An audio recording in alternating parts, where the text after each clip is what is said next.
Bom dia a todos. Bem-vindos a mais um seminário do Centro de Terapia Celular, aqui no Hemocentro de Ribeirão Preto. Lembrando que esse é um projeto que é financiado pela FAPESP e tem o apoio da Universidade de São Paulo e tem como foco diferentes aspectos da terapia celular, tanto na fisiopatogênese de doenças neoplásicas, doenças autoimunes, como na terapia destas doenças com células preparadas ex vivo. Bom, eu sou hematologista, sou professor do Departamento de Clínica Médica aqui da Faculdade de Medicina de Ribeirão Preto. Meu principal foco de pesquisa são processos de oncogênese.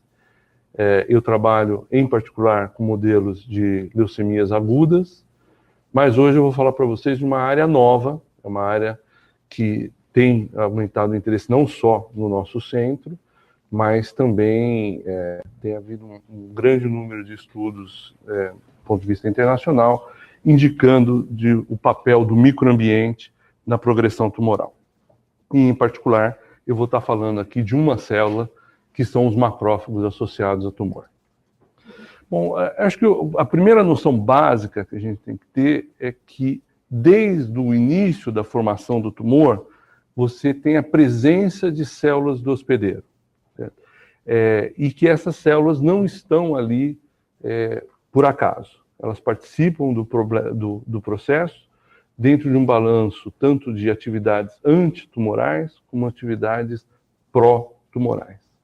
As principais células que estão presentes ali nessa massa tumoral são os fibroblastos associados ao câncer, que do inglês é Cancer Associated Fibroblasts, células de resposta inflamatória e células derivadas da medula óssea, em particular precursores endoteliais e hematopoéticos.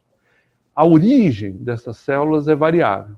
Algumas delas se originam dentro da própria massa tumoral, outras se originam na massa tumoral e advêm também da medula óssea ou do sangue. E, no caso das células endoteliais, é importante também uma transformação através da transição epitélio-mesênquima e endotélio-mesênquima. Bom, o tema do meu seminário hoje, eu vou me concentrar em células da resposta inflamatória. Essas células são linfócitos, macrófagos, células natural killer e células dendríticas.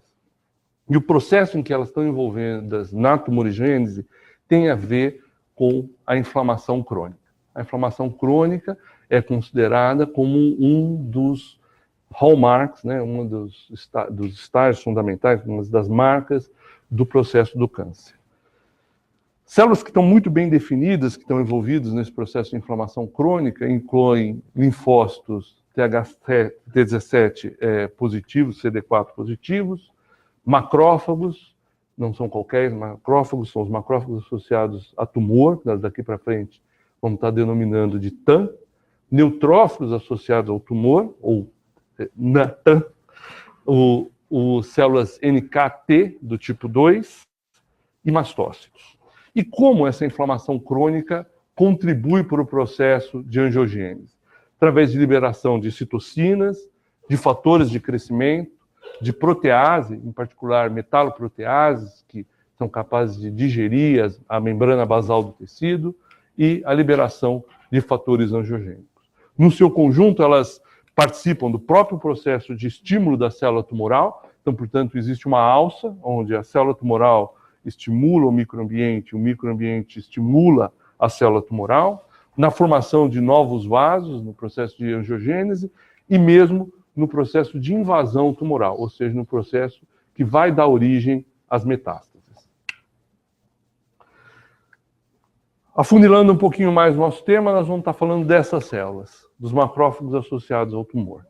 Então, essa é uma gravura que eu retirei da internet, dessa página, mostra um tumor murino, em que as células em verde são as células neoplásicas, estão marcadas com fluoresceína, e as células em rosa, vermelho, são os macrófagos que estão infiltrando esse tumor. Portanto, vocês observem que existe um grande número de macrófagos associados ao tumor e o que eles estariam fazendo lá.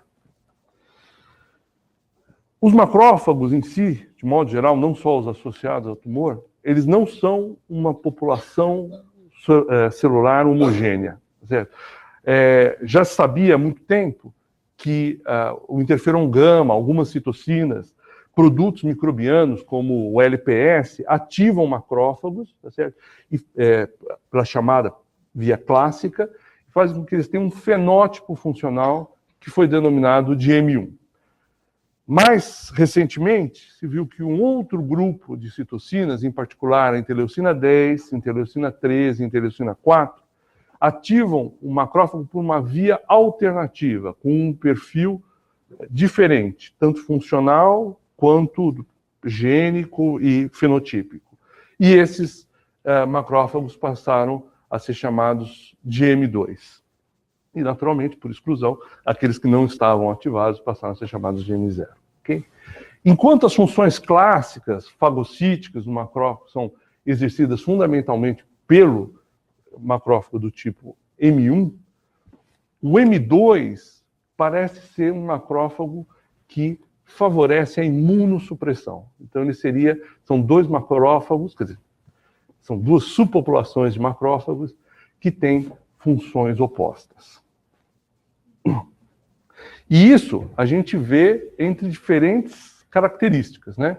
Então eu destaquei aqui, esse é um gráfico produzido por Motovani e colaboradores, já publicado já há alguns anos, que mostra algumas características. Então, por exemplo, eles variam, o M1, que são as características que estão aqui à sua esquerda, e o M2 à direita, a gente vê que no M1, por exemplo, é mais comum a expressão dos receptores TOL do tipo 2 do tipo 3, que isso vai diminuindo.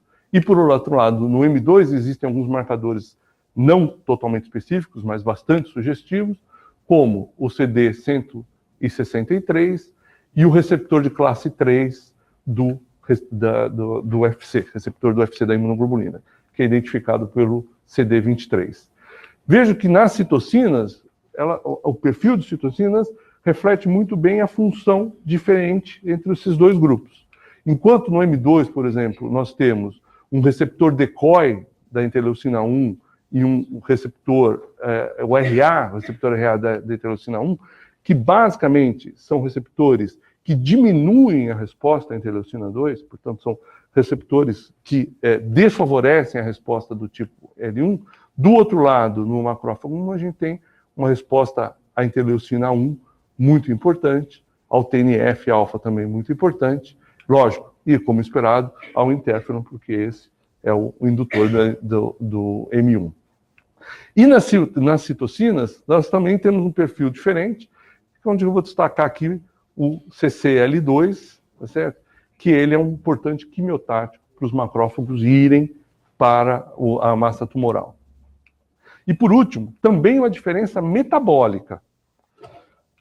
No M1, nós temos um predomínio do metabolismo da arginina, onde a inox, né, induzida, ela é bem expressa e tem um papel importante funcional, ao ponto que no M2 predomina o metabolismo da arginase. Bom, o que nós já sabemos em relação às quimiocinas, em particular as quimiocinas CC e a progressão tumoral? Então, a CCL2, que eu já mencionei, tá certo? Ela é encontrada em baixas concentrações, em particular isso foi demonstrado em melanoma, tá certo? E está associada a um aumento do perfil M1 e destruição das células tumorais. À medida que você tem um aumento da concentração dessa citocina, há uma polarização no sentido M2 e aparentemente ela passa a favorecer a progressão tumoral. Então esse é um fenômeno que ocorre com várias citocinas, onde, dependendo da concentração, você pode ter um fenótipo ou um comportamento induzido. Entre outras citocinas que são encontradas no ambiente tumoral, nós temos a CXL8, que comprovadamente induz angiogênese, a CCL18, que está associada à anergia dos linfócitos T, e a CCL22, que está associada à polarização dos linfócitos T no sentido TH2, portanto, também num sentido de menor resposta antitumoral. E a associação entre esses macrófagos, entre os TANs, e a infiltração no tumor. Então, só para a gente lembrar, os macrófagos eles se originam, em sua maioria, dos monócitos circulantes, então, portanto, eles têm que ser atraídos para o tumor. E como é que eles vão para lá?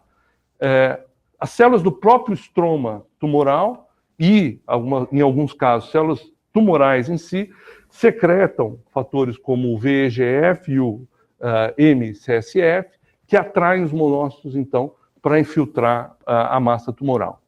Isso é provado, do ponto de vista experimental, em animais nocaute, então, animais onde foi inativado o gene do MCSF, e se demonstrou que nesses animais existe uma menor progressão tumoral, uma menor infiltração por TAN, ao menos num modelo de câncer de pulmão importante, que é o modelo de Lewis. Além disso, não só se tem uma menor progressão do tumor primário, mas também tem um menor número de metástases.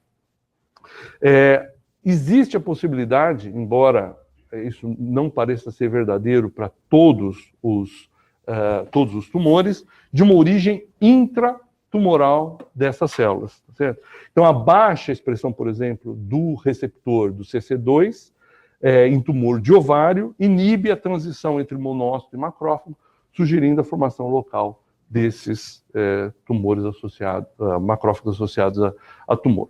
Peço perdão pela qualidade, aqui ficou ruim esse slide. Isso é uma meta-análise realizada por esse autor, Zhang e colaboradores, e que analisou a relação entre a presença dos TAN e o desfecho de diferentes tumores.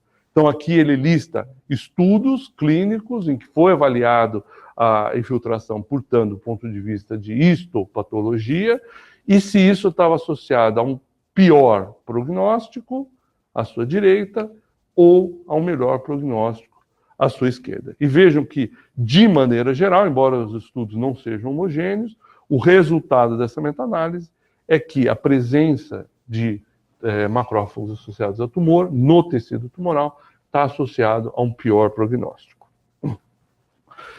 Essas são algumas questões pendentes. Nós podemos falar várias questões pendentes, mas essas são as que me ocorrem e que eu acho muito importante a gente discutir aqui.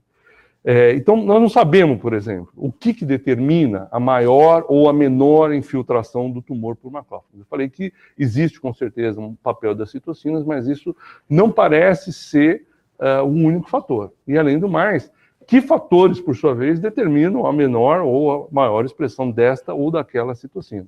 Então, não é uma questão que se resume ao mediador dessa quimiotaxia.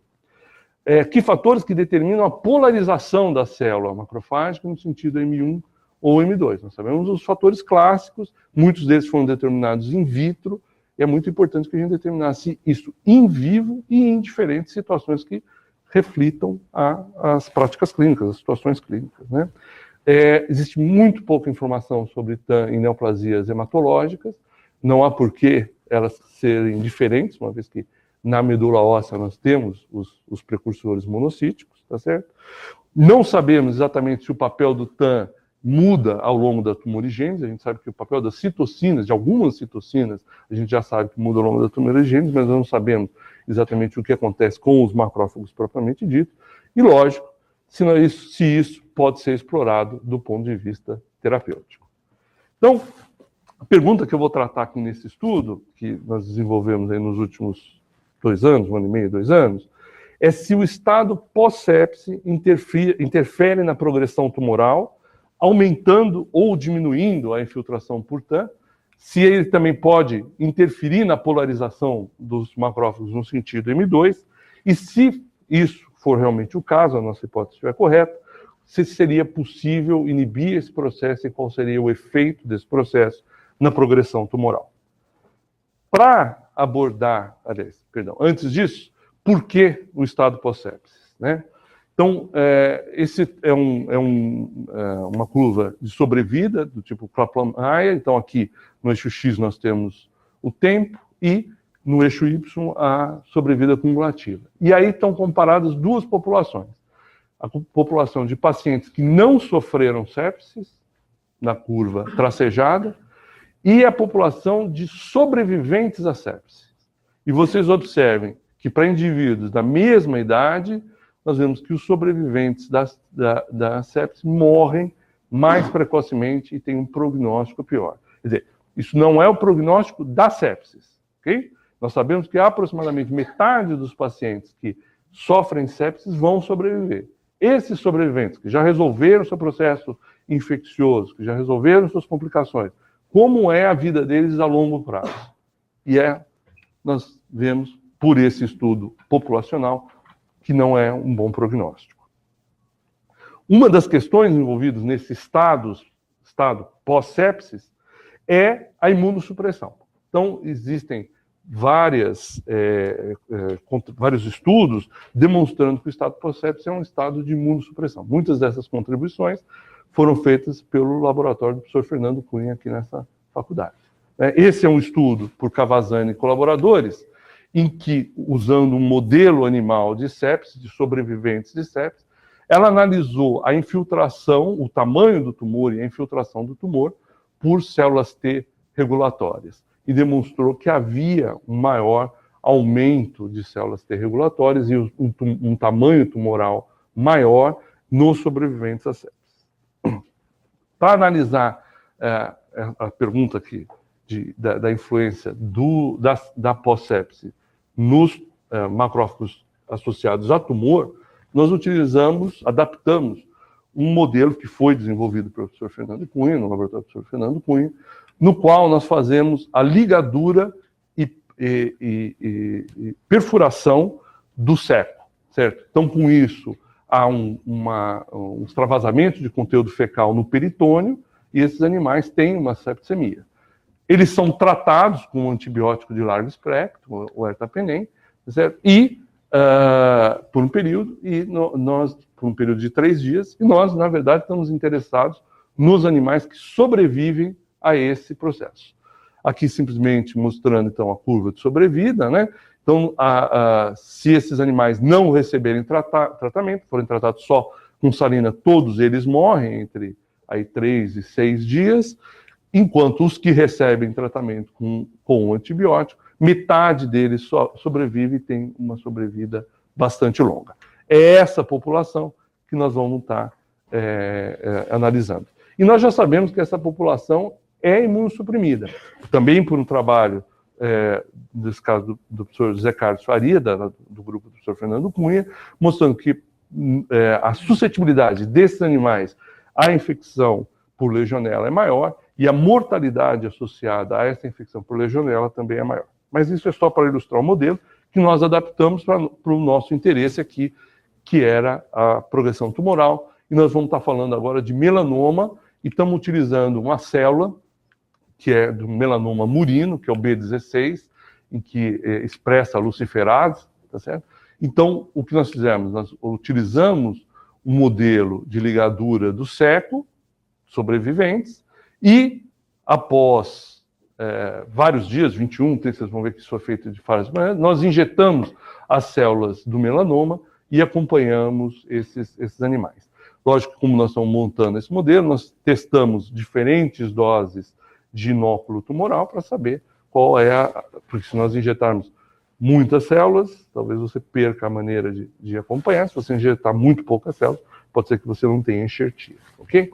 Então esse aqui mostra que, de fato, os animais que sofreram o processo de sepsis e foram inoculados após 15 dias, né? CLP, então 15 dias aqui significa isso, com células do melanoma, desenvolveram tumores de maior tamanho, nesse caso medidos pelo paquímetro, então esse é tempo por volume temporal, e analisamos isso também por bioluminescência, tá certo? Em que a gente vê claramente que a massa tumoral dos animais sobreviventes à sepsis foi muito maior.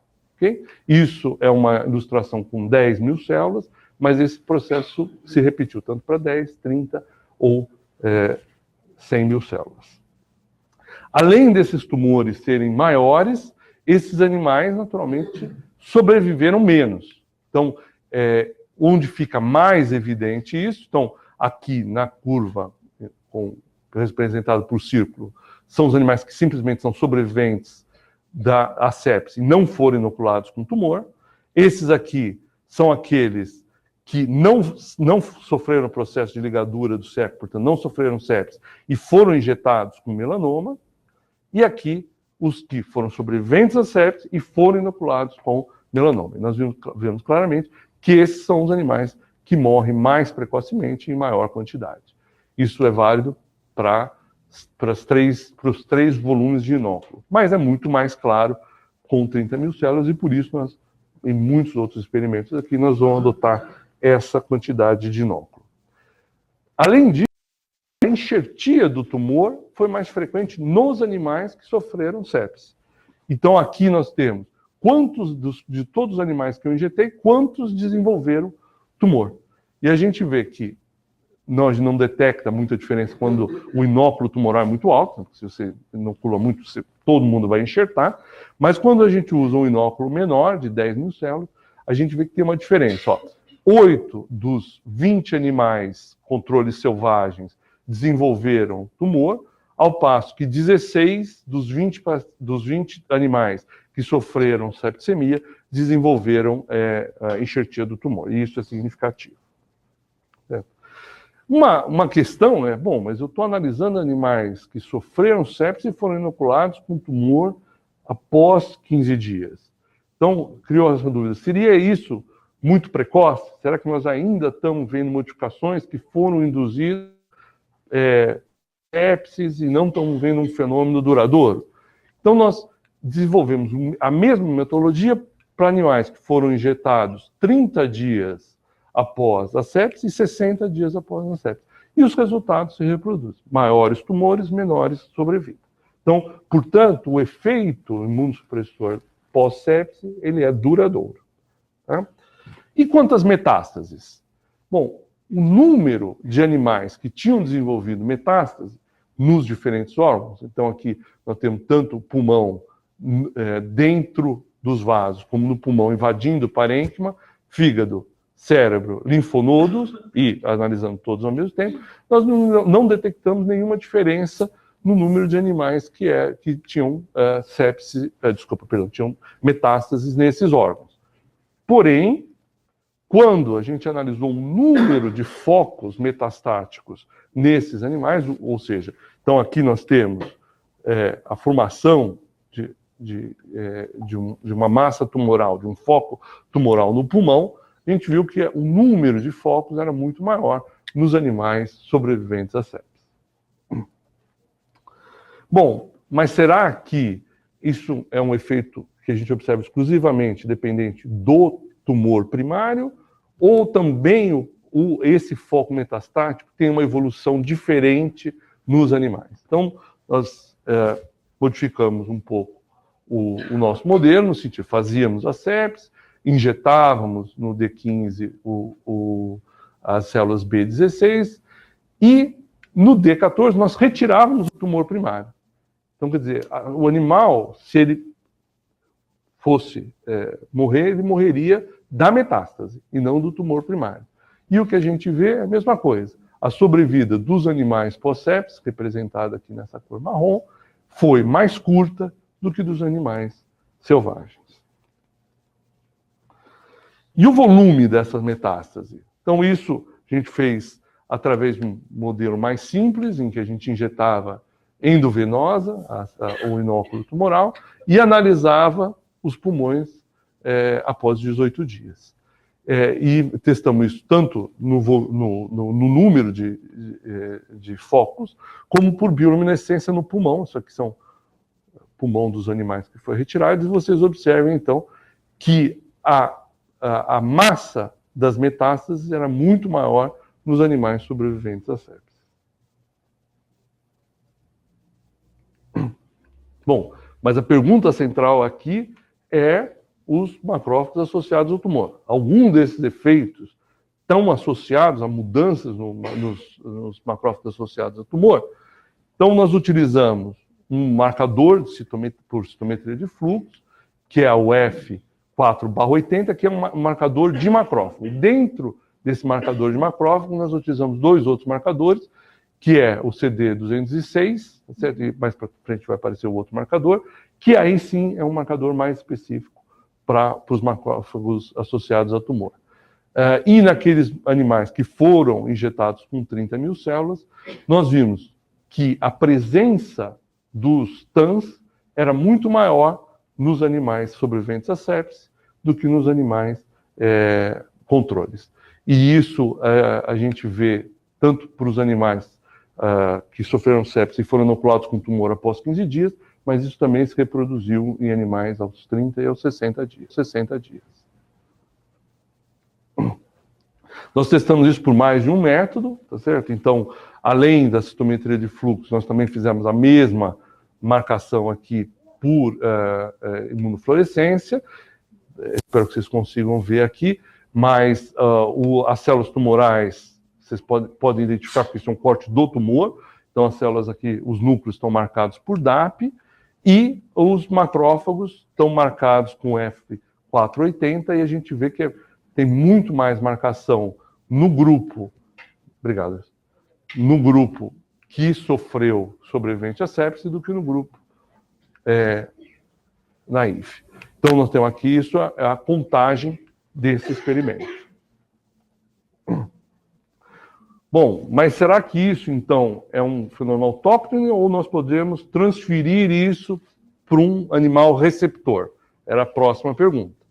Então, nós fizemos o modelo de sobrevivência à sepse, sacrificamos esse animal, fizemos a extração da medula óssea e separamos, né, isolamos os macrófagos por uma técnica de in vitro, tá certo? Foram diferenciados. Esses macrófagos de animais sobreviventes à sepse ou de animais naive, tá certo? Foram, então, co-inoculados naquele mesmo modelo que eu já mostrei para vocês, tá certo? De progressão tumoral, com as células B16. Certo? E aí nós medimos o tamanho tumoral e os demais parâmetros.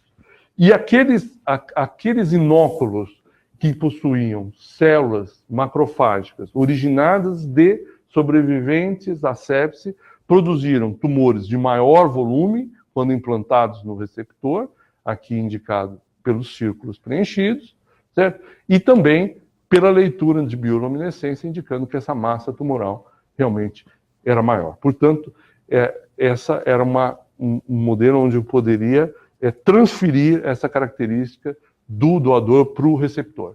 E esses animais também sobreviviam menos. Então, os receptores de coinóculos de animais que sofreram sepse tinham uma sobrevida mais curta do que os animais naive. Bem, agora nós precisamos saber se esses macrófagos tinham alguma característica em particular. Uma das maneiras de você analisar isso, quer dizer, ver se ele se aproxima mais de M0, M1, M2, se existe alguma via que eventualmente possa estar mais envolvida, foi através da análise de expressão gênica, usando o microarray. Então, nós isolamos os TANs desses animais naive e de animais pós-sepse, fizemos uma extração do RNA e fizemos uma análise clássica de expressão gênica. Esse aqui, então, é o gráfico em vulcão, né, vulcano plot, comparando, então, o TAN de animais pós-sepse com o TAN de animais naive. Vejam que a diferença não é tão gritante. Relativamente um número pequeno de genes foi encontrado diferencialmente expresso entre essas duas subpopulações. Nós encontramos, na verdade, apenas 61 genes hiperexpressos e 98 genes hipoexpressos. Lembrando que aí a comparação é pós-sepse versus naive, né? Então, portanto, quando nós fizemos a análise do componente principal, nós vemos aqui, em azul, são os animais TAN naive, em marrom, o TAN pós-sepse. Existe uma proximidade grande, que nós já imaginávamos, baseado no número pequeno de diferenças, mas o que nos surpreendeu muito foi que, na verdade, se a gente comparar com os animais, com os macrófagos M2, diferenciados em vivo em M2, elas estão aqui representados em vermelho e os M1s representados em preto. Então, na verdade, ele não é propriamente um M2, mas com certeza também não é um M1. Certo? Então, parece ser um cluster relativamente diferente e nós não temos ainda muita explicação por que é essa. Nós precisamos ainda estudar mais para saber por que tem esse comportamento. De destaque entre os genes que foram encontrados diferencialmente expressos, nós temos genes associados a HLA, genes associados à produção de algumas CXC, né, tanto receptores quanto os próprios ligantes, e como hiperexpressos, nós encontramos alguns genes do grupo FISL, tá certo? MARC e DEM2, que são, de modo gerais, associados à diferenciação e à ativação macrofágica, como a gente já esperava. Bom, aí nós passamos a analisar a concentração sérica de citocinas nessas condições. Então, nós temos aqui a representação da concentração sérica nos animais naive comparados aos animais sobreviventes à sepsis, sem tumor, são as duas colunas à esquerda, ou com tumor, são as duas colunas à direita. Então, com tumor sempre usando a mesma quantidade de inóculo e, naturalmente, estamos sempre falando do modelo B16 de melanoma. Entre os achados mais significativos, nós vemos que existe um aumento da concentração sérica de TNF-alfa nos animais sobreviventes à sepsis e com tumor, do TGF-beta e do CXCL12. O CXCL12 em particular nos interessou muito porque ele é um potencial candidato a ser exatamente o químio atraente para os monócitos para formar mais macrófagos associados a tumor. E por isso, nós investimos, então, na inibição dessa via, dessa sinalização. Então, existe uma droga, que é o AMD 3100, que é um inibidor do receptor do CXCL12, que esse receptor se chama CXCR4. Então, nós fizemos o nosso modelo e tratamos os animais no 10º dia após a inoculação do inóculo de melanoma com o AMD 3100. E medimos a progressão tumoral e a sobrevida desses animais. E o que a gente observou aqui em azul, representado em quadrado, são os animais naive tratados com o AMD 3100, e aqui em marrom, com o triângulo invertido, os animais sobreviventes à sepsis tratados com a mesma droga. E o que a gente viu é que esse tratamento resultou numa menor massa tumoral nos animais sobreviventes à sepsis. Então, é tumor por tempo aqui nesse gráfico. O mesmo, a correlação com a sobrevida foi a mesma, onde os animais que foram tratados com o AMD 3100, representados aqui em losango, sobreviveram de forma mais longa que os animais tratados com veículo. Né? Bom, mas isso está associado a uma maior ou menor infiltração pelos macrófagos associados ao tumor. Então, nós repetimos aquela análise por citometria de fluxo, com a marcação com o F480, o CD45 é um marcador de antígeno leucocitário comum, certo? Para utilizar com uma gate para seleção dessas células, e nós observamos que os animais que foram tratados com MD 3100 realmente tinham uma menor infiltração pelos macrófagos de tumor.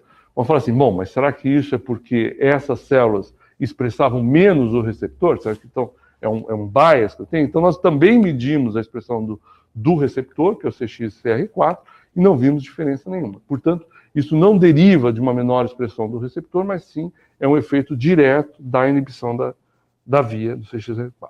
Então, assim, no conjunto, acho que as mensagens mais importantes são que a gente consegue demonstrar aqui que o pós-sepse, de fato, aumenta a progressão tumoral, que aumenta tanto a evolução do tumor primário, como aumenta as metástases espontâneas. Que isso está associado, sim, a uma maior presença de macrófagos associados a tumor, e que esses macrófagos, se transferidos a um receptor, eles favorecem a progressão tumoral. Que, de alguma forma, esse efeito está associado a algumas quimiocinas, e, em particular, a gente provou o efeito do CXCL12. Sendo que a inibição do CXCL12, que está relacionada ao período pós-sepse, aumenta a sobrevida dos animais portadores ao tumor. E a inibição do CXCL12 reduz o acúmulo do TAM através, provavelmente, de proliferação extramedular. Eu não mostrei esse dado, mas a gente deduziu isso a partir de uma marcação com o KI67.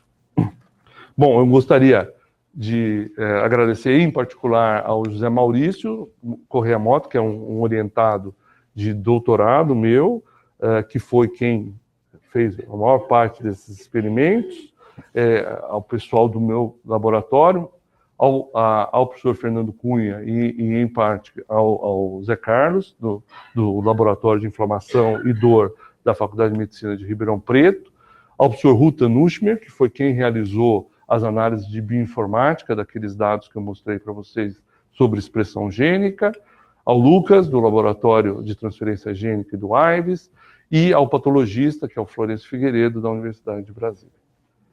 Muito obrigado, eu estou à disposição para esclarecimentos.